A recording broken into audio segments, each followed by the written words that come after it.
फरवरी 2023 माह में गैब्रियल चक्रवात चर्चा में रहा। गैब्रियल, तो भैया गैब्रियल ने कहाँ तबाही मचाई है ना।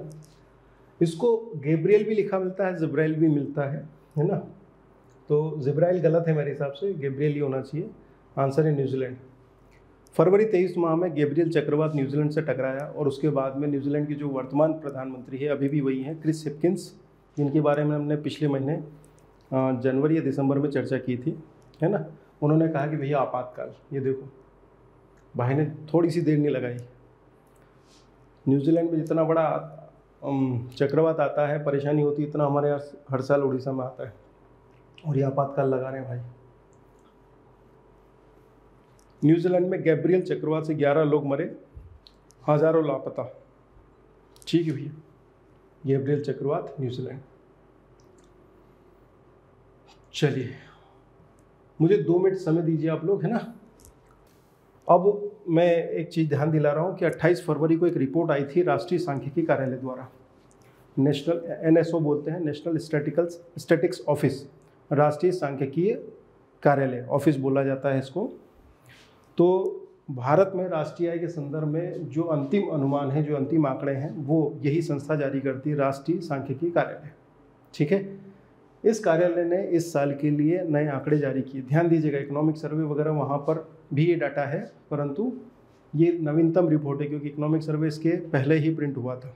ठीक है, तो 23 फरवरी 2023 यानी कि मार्च और अप्रैल 2 महीने पुरानी है ये। ठीक है, इसमें इन्होंने जो रिपोर्ट प्रस्तुत की, उस रिपोर्ट के अनुसार वित्तीय वर्ष 2022-23 के लिए शुद्ध राष्ट्रीय आय नेट नेशनल इनकम, जो कि स्थिर कीमतों पर है, इसका मतलब है कि जो आधार वर्ष के मूल्य, हाँ डिफरेंट है, इसीलिए तो मैं बता रहा हूँ बेटा, ये लेटेस्ट है और इन्हीं को लेके चलना है। वहाँ पे क्या है, जो क्वेश्चन आएगा ना, सही तरीका ये रहेगा कि उसका सोर्स लिख के आपसे पूछा जाए कि इस रिपोर्ट के अनुसार या इसके अनुसार, इकोनॉमिक सर्वे के हिसाब से या इसके हिसाब से, वहाँ पर बात आएगी। या फिर क्या होगा कि उस रिपोर्ट का उल्लेख नहीं होगा, आंकड़े उस प्रकार से देंगे जो आपको थोड़े समझने पड़ेंगे। तो ये थोड़ा सा ट्रिकी है, परंतु ये महत्वपूर्ण प्रश्न है जो आ सकता है, ध्यान दीजिएगा। तो 2022-23 के लिए नेट नेशनल इनकम आधार वर्ष के मूल्यों पर, स्थिर मूल्यों पर कितने प्रतिशत अनुमानित है, आंसर आपको पता है। ठीक है, ये है हमारा 7.1%। 28 फरवरी 2023 को राष्ट्रीय सांख्यिकी कार्यालय द्वारा प्रस्तुत रिपोर्ट के अनुसार वित्तीय वर्ष 2022-23 के लिए शुद्ध राष्ट्रीय आय में स्थिर कीमतों पर 2011-12 के आधार वर्ष के मूल्यों पर 7.1% अनुमानित है। ठीक है, इसके अलावा अगर रुपयों में बात की जाए तो ये 135.69 लाख करोड़ रुपए है। अगला प्रश्न 2021-22 के संदर्भ में है ना, अभी 22-23 के लिए अनुमान पूछे गए थे और 21-22 के फाइनल डाटा आ गए। तो 21-22 में, वित्तीय वर्ष 2021-22 में जीडीपी में या नेट नेशनल इनकम में, जीडीपी नहीं, नेट नेशनल इनकम में कितने प्रतिशत की वृद्धि या कमी हुई है। तो आप सभी जानते हैं कि ये वृद्धि ही है, कमी नहीं है, और ये वृद्धि है 8.6% की कमी। कमी कैसे होगी भाई, तो वृद्धि ही होनी चाहिए।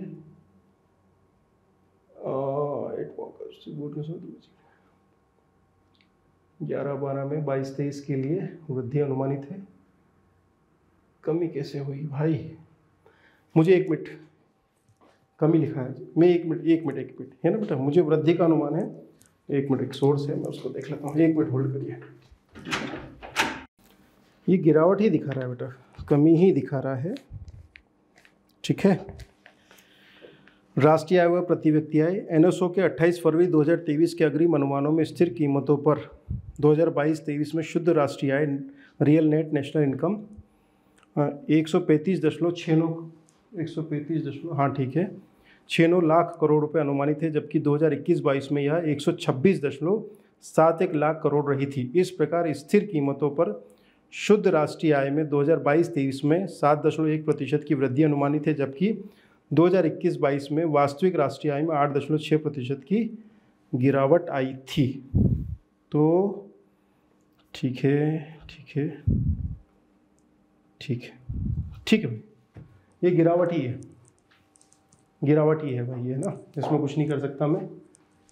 और आंकड़ों को जज करना, हालांकि मुझे जो अनुमान था ये इसको आधार वर्ष इसके पीछे तो नहीं मान रहे लोग, पर पीछे से आगे नहीं कर सकते। अभी इसको गिरावट मान के ही चलते हैं, है ना। मुझे ऐसा लगा कि टाइपिंग में मिस्टेक होगी या फिर आंसर गलत लगा दिया होगा, इसको अभी अपन गिरावट मान के चलते हैं। मैं कल एक बार और चेक कर लूँगा, है ना। चलिए आगे बढ़े। तो ये जो रिपोर्ट आई है, इस रिपोर्ट के अनुसार 28 फरवरी 2023 की इस रिपोर्ट के अनुसार प्रति व्यक्ति आय स्थिर कीमतों पर कितनी अनुमानित है। तो प्रति व्यक्ति आय या पर कैपिटा इनकम जो है वो 98,118। ये डाटा तो सेम है, इकोनॉमिक सर्वे के साथ भी यही था, ठीक है।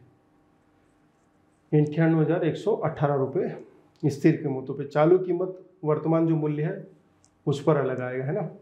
2021-22 में पर कैपिटा इनकम कितनी रही, तो ऑब्वियसली है कि इससे कम रही होगी ये।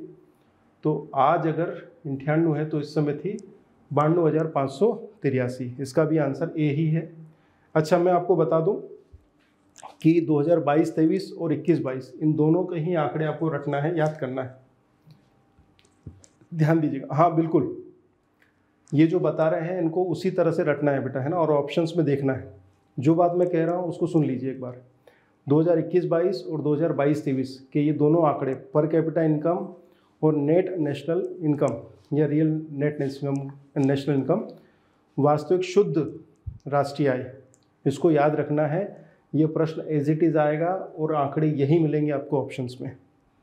प्रश्न जब पेपर आएगा उसके बाद में फिर सिर्फ उठा वो होगा कि भैया इकोनॉमिक सर्वे में ये दे रखा है, फिर एनएसओ के आंकड़े में ये है, तो फिर एमपीपीएससी को बताना पड़ेगा कि या तो वो सोर्स के साथ पूछ ले, और अगर सोर्स के साथ नहीं पूछा है तो ऑप्शंस के साथ कौन सा सही आंसर ना, वो मामला आएगा, है ना। तो ये डिपेंड करेगा कि भैया कौन क्या मान रहा है। तो 2022-23 के लिए पर कैपिटा इनकम आधार मूल्य पर या स्थिर मूल्य पर 2011-12 के मूल्यों पर 98,118 रुपये है, और पिछले साल ये 92,583 थी। तो यहाँ पर कैपिटा इनकम में वृद्धि हुई है, देख रहे हैं आप लोग। इसके बाद में ये जो 28 फरवरी वाली रिपोर्ट है, इसके अनुसार वित्तीय वर्ष 2022-23 में जीडीपी में कितने प्रतिशत की वृद्धि या कमी हुई है। 22-23 में कितने प्रतिशत जीडीपी में, अभी एनएनपी पूछा था, है ना, शुद्ध राष्ट्रीय आय पूछा था, यहाँ पर सकल घरेलू उत्पाद की बात हो रही है, जीडीपी की बात हो रही है। इन दोनों के डेटा अलग मिलेंगे, ठीक है। तो जीडीपी की अगर बात करेंगे तो लगभग ये आपको 7% की वृद्धि दिखाएगा, ठीक है भैया। चलिए नेक्स्ट क्वेश्चन है। तो इस बार अगर 7% की वृद्धि हो रही है तो पिछले साल ये कितनी रही थी 11-12 के मूल्यों पर, स्थिर मूल्यों पर, तो ये लगभग आपको दिखा रहा है 9.1% की वृद्धि।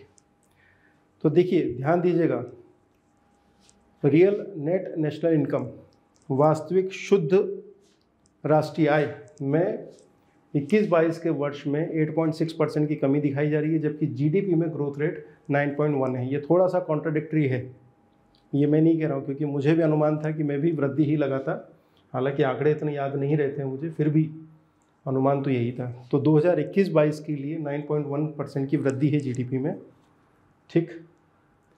और 2022-23 के लिए जीडीपी में वृद्धि का अनुमान 7% है। तो जीडीपी का कॉन्सेप्ट अलग है, आप लोगों ने राष्ट्रीय आय पढ़ी हुई है, ध्यान दीजिएगा, और रियल नेट नेशनल इनकम का कॉन्सेप्ट अलग है। इन दोनों को अलग तरीके से कैलकुलेट करते हैं। तो प्रश्न की भाषा को ध्यान दीजिएगा, है ना। और इस बार का बहुत फेमस क्वेश्चन जो कि आपको ध्यान होना चाहिए वो है लाडली बहना योजना। तो लाडली बहना योजना की शुरुआत कब की है, ये मुद्दा है यहाँ पर। लाडली बहना योजना की शुरुआत, हाँ जी, 5 मार्च 2023, ये तारीख छपी हुई है, आ जाना चाहिए पेपर में, ठीक है, गलती मत करिएगा इसमें। 5 मार्च 2023 लाडली बहना योजना, इसका प्रारंभ 5 मार्च 2023 से हुआ, बहुत अच्छी बात है। 15 मार्च से आवेदन, अभी तो इसी की धूम चल रही है लाडली बहना योजना की, तो एग्ज़ाम में आ सकता है।